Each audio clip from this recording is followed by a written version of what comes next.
श्री नारायण गुरु high school चंबूर की ओर से सभी छात्र मित्रों का स्वागत है। आइए दोस्तों, आज एक आसान सा, बहुत ही सरल, बहुत ही सीधा सा, आप आसानी से समझेंगे ऐसा एक व्याकरण का छोटा सा हिस्सा समझने का प्रयास करेंगे। छोटा है लेकिन बड़े काम का है। जी हाँ, अब तक आप वीडियो के माध्यम से स्वर, मात्राएं और व्यंजन तो समझ ही गए होंगे। अब सरलता से कठिनाइयों की ओर बढ़ते हैं। आइए देखते हैं। देखिए, यहाँ पर न लिखा हुआ है, न व्यंजन है। आ की मात्रा दिखाई दे रही है, आ स्वर है और इधर म दिखाई दे रहा है।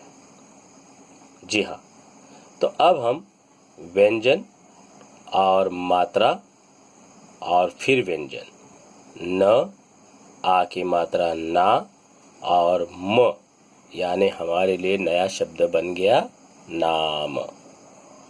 जी हाँ, अब नया और एक उदाहरण देखते हैं। ग व्यंजन है, बिल्कुल। फिर छोटी ऊ की मात्रा लगी हुई है, यानी ये भी स्वर है। फिर ल दिखाई दे रहा है आपको। फिर उसमें क्या है? जी हाँ, यहाँ पर हमने बताया था ना आपको। जी हाँ, तो यहाँ पर क्या है? हाँ, नहीं समझे? हाँ, आ की मात्रा, बिल्कुल। और आगे एक वर्ण लिखा है। जी हाँ, व्यंजन है ब। तो तीनों को मिलाकर क्या हो गया? गुलाब। बिल्कुल। तो गुलाब क्या है? एक फूल होता है, सही है ना? तो देखिए, फूल कैसे लिखते हैं। देखिए, फ व्यंजन मिला, बड़ा ऊ की मात्रा मिली और ल, तो क्या शब्द बन गया? फूल। क्या शब्द बना? फूल। देखिए, गुलाब में छोटा ऊ हमने दिया है और फूल में बड़ा ऊ दिया है। तो हमारी जो गलतियां होती है लिखने में, वो क्यों होती है? क्योंकि हमारा उच्चारण सही तरह से नहीं होता है। तो इस तरह से दोस्तों हमें शब्द बनाने हैं। जी हाँ, तो शब्द क्या होता है उसकी परिभाषा देखते हैं। देखिए, अर्थपूर्ण वर्ण समूह को शब्द कहते हैं। अर्थपूर्ण वर्ण समूह, देखिए ना, हमने देखा ना, फूल उदाहरण देखिए, फ, उसमें ऊ की मात्रा लगाई और ल, तो ये व्यंजन और स्वरों को सारे के सारे वर्ण हैं, तो इनका समूह बना, तो हमने उसको नाम दिया शब्द। हमने उसको नाम दिया शब्द। जी हाँ, अब देखिए, ये एक हमने खेल खेला, इसको हमने समझा और वर्णों को जोड़ जोड़ कर, मात्राओं को जोड़ जोड़ कर हमने बनाया शब्द। तो अब आगे की सीढ़ी चढ़ते हैं, कोशिश करते हैं। देखिए, वर्ण समूह का अर्थ होना चाहिए, कुछ ना कुछ अर्थ उस शब्द से हमें मालूम होना चाहिए। देखिए उदाहरण, यहाँ पर देखिए, हमने उदाहरण दिया है म आ। देखिए ना, यहाँ दिखाई दे रहा है म आ। अब म आ का कोई अर्थ ही नहीं होता है, ये तो आपको भी पता होगा। देखिए, अब उसको हमने सही तरीके से लिखा तो बन गया आम। आम, आम। जी हाँ, अब दूसरा शब्द देखिए, शाभा। शाभा, शाभा, शाभा, ऐसा कोई शब्द तो होता ही नहीं है, तो क्या बन गया? भाषा। जी हाँ, और एक उदाहरण देखते हैं, लशावी। लशावी, ऐसा कोई शब्द आपने सुना ही नहीं होगा और ना ही सुनेंगे, क्योंकि इसका कोई अर्थ ही नहीं, लशावी। लेकिन देखिए, वर्णों को अगर सही तरीके से हम लगाए, मिलाए, तो बन गया विशाल। देखिए ना, विशाल। हाँ, बिल्कुल समझ में आया। तो दोस्तों, अब मैं आपके लिए कुछ शब्द दे रहा हूं। देखिए, टपे, टपे, भाई टपे नहीं, सही शब्द होता है पेट। जी हाँ। अब दूसरा क्या है? नसा की, नसा की, ये तो आप खुद बना सकते हैं। जी बिल्कुल, और बनाइए और लिखिए दीदा। क्या दीदा? नहीं, तो आपको शब्द ये बनाने हैं। तो दोस्तों देखिए, हमने स्वर और व्यंजनों से, स्वर, व्यंजन, मात्राओं से मिलाकर शब्द बनाया।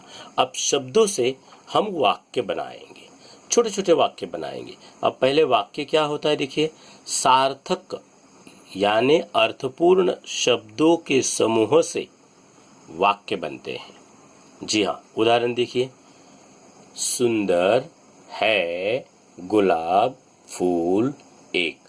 अब देखिए, कानों को बिल्कुल अच्छा नहीं लगा, ये क्या वाक्य हो गया? सुंदर है गुलाब फूल एक। जी नहीं, बिल्कुल नहीं, ये रचना भी गलत लग रही है और कानों को अच्छा भी नहीं लग रहा है सुनने के लिए। तो फिर आप तो समझ गए होंगे क्या होना चाहिए। तो देखते हैं कैसे बनता है वाक्य। गुलाब एक सुंदर फूल है। बिल्कुल, देखिए, गुलाब एक सुंदर फूल है। दोस्तों देखिए, हमने व्यंजन, स्वर, मात्रा, इनको मिलाकर शब्द बनाया। जी बिल्कुल, छोटी छोटी चीजें देखी, स्वरों को देखा, व्यंजनों को देखा और मात्राओं को देखा, तो क्या हो गया? छोटी छोटी चीजें मिलकर हमको शब्द मिला। अब हमने क्या किया? शब्दों को भी एक साथ लेकर, अर्थपूर्ण शब्दों को लेकर, जी हाँ, और वर्णों को लेकर हमने अच्छे अच्छे शब्द बनाए और उन्हीं शब्दों की सहायता से हमें वाक्य बनाने हैं। तो जैसे हमने देखा एक वाक्य, उसी तरह से देखिए। अब आप देखिए, ये वाक्य देखिए, पहला वाक्य देखते हैं, मेरा अशोक मित्र है। ऐसा कोई वाक्य होता है? बिल्कुल नहीं, हमें अच्छा ही नहीं लगेगा। हम क्या कहेंगे? अशोक मेरा मित्र है। जी बिल्कुल। अब आगे वाले 3 वाक्य आपको बनाने हैं। जी हाँ, अब ये 3 वाक्य आपको सही तरह से बनाने हैं। और देखिए दोस्तों, आज का जो विषय है हमारा, वो है स्वर, मात्राएं, व्यंजन यानी वर्ण से शब्द बनाना, शब्दों से वाक्य बनाना। और दोस्तों, जब अर्थपूर्ण एक ही विषय पर जब हम 5 से 6 वाक्य बनाएंगे तो वो हमारा परिच्छेद भी हो सकता है। और इसी तरह से परिच्छेद में से परिच्छेद, परिच्छेद में से परिच्छेद, तो पाठ तैयार होते हैं। निबंध भी इसी तरह से होता है, कहानी लेखन भी इसी तरह से होता है। तो हमें सबसे पहले क्या करना है? स्वरों को समझना है, वर्णमाला को समझना है, समझ लीजिए, और फिर शब्द बनाने का प्रयास कीजिए। फिर शब्दों से छोटे छोटे वाक्य बनाइए, फिर छोटे छोटे वाक्यों से बड़े बड़े वाक्य बनाइए, और बड़े बड़े वाक्य बनाते बनाते 5-6 वाक्यों का समूह बना दीजिए, परिच्छेद बन जाएगा। और इसी तरह से आप फिर बड़े बड़े निबंध वगैरह लिख सकते हैं। तो दोस्तों, मुझे आशा है कि आप हमारी बात को समझे होंगे और जो स्वाध्याय दिया है उसको बिल्कुल सही तरह से लिखकर आप सुरक्षित रहेंगे और आपका जो स्वाध्याय दिया है, गृह कार्य दिया है, वो भी सुरक्षित रखेंगे। तो फिर से एक बार आप अपना ध्यान रखिए, पढ़ाई जरूर कीजिए।